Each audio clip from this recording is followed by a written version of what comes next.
Welcome to the Defense and Aerospace Report. I'm Vaga Muradian. Part of our team this week traveled to Nashville, Tennessee to cover the Army Aviation Association of America's annual conference and trade show, where our coverage is sponsored by Leonardo DRS. While there, we caught up with Randy Rotte, Business Development Director for Boeing's Chinook helicopter program, and Chuck Dabundo, the program's Vice President and Manager.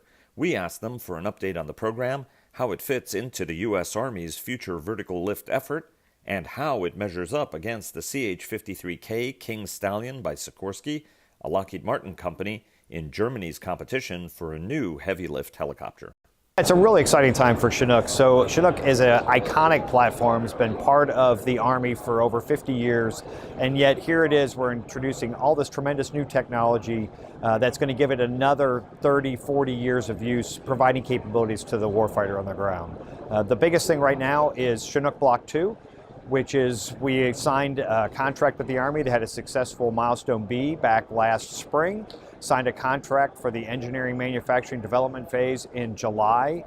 And here it is only 9 months later, and the first of those aircraft, the test aircraft, is already in our factory being produced. It's going to load the final assembly line here in less than 2 months.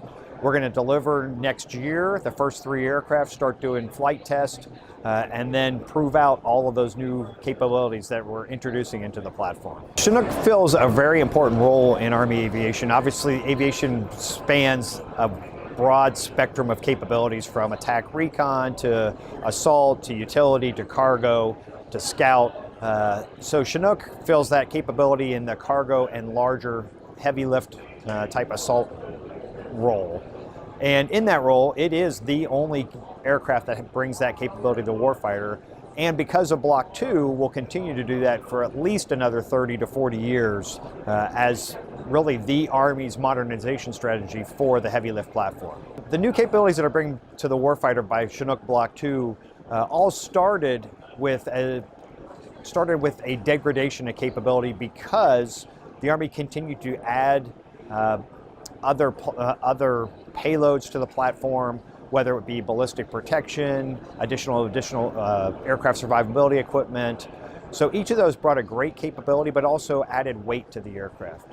So to provide that extra payload back for the ground commander, Block 2 was born through 3 major innovations. The first is an advanced Chinook rotor blade.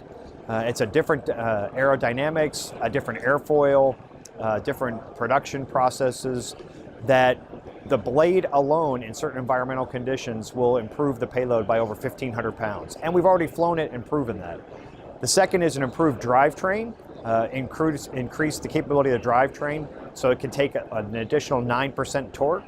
And then the last is a little bit more structure to increase the max gross weight of the aircraft from 50,000 pounds to 54,000 pounds. And there's several other smaller innovations in there, but when you bundle that all together, that really provides that additional capability now to the commanders. The partnership between industry and the Army, especially under the new Modernization Command with the cross-functional teams, I think that these CFTs actually bring an opportunity to show that partnership that has existed for many years, but it will probably come out even more now, based off of these focused areas of importance for the Army.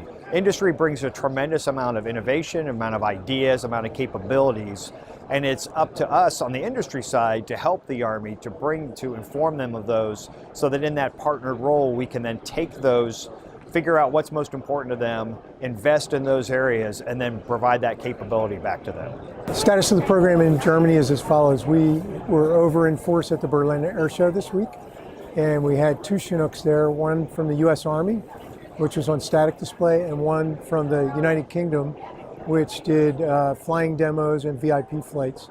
And we were able to use both those aircraft to demonstrate the capability of the Chinook, show them that it's a very modern platform, and that it is really what is needed to suit the Germans' mission needs. The reason we brought the Chinook to the Berlin Air Show was to really show its capabilities in comparison to the CH-53K, which is who we're competing against. And basically, when you compare the Chinook to the CH-53K, the cabin volumes are almost identical. We can lift many of the same payloads that they can lift. And the advantages that you get of the Chinook over the 53K is that we are a mature platform that's been modernized over the year, whereas the 53K is a brand new platform, has a lot of development risk, and is very expensive compared to the Chinook. And we wanted to demonstrate that. The feedback on the Chinook at Berlin Air Show is very favorable. We had a large number of people come through the static display. The U.S. Army was there to describe the Chinook's features and show all the enhancements that have been made over the years to modernize the platform. And the flying demos were just a real hit with the crowd. It's amazing to see Chinooks flying through the air. Some of the days there were very windy conditions, and it was not a problem for the Chinook. For the Germany campaign, we're expecting the customer to release an RFP late this year into early next year. And we will take that RFP and dissect the requirements and really understand what the best variation of the Chinook to offer them is to meet their needs and give them a very affordable price to win that competition. This week has been particularly exciting, again, because of the modernization command, the cross-functional teams. One of the messages I take out is the commitment of the Army, big Army, to Army aviation, both today in the current platforms as well as in the future, in future vertical lift, unmanned systems, open systems architecture, and how important those are to enable the Army in this new environment that they find themselves.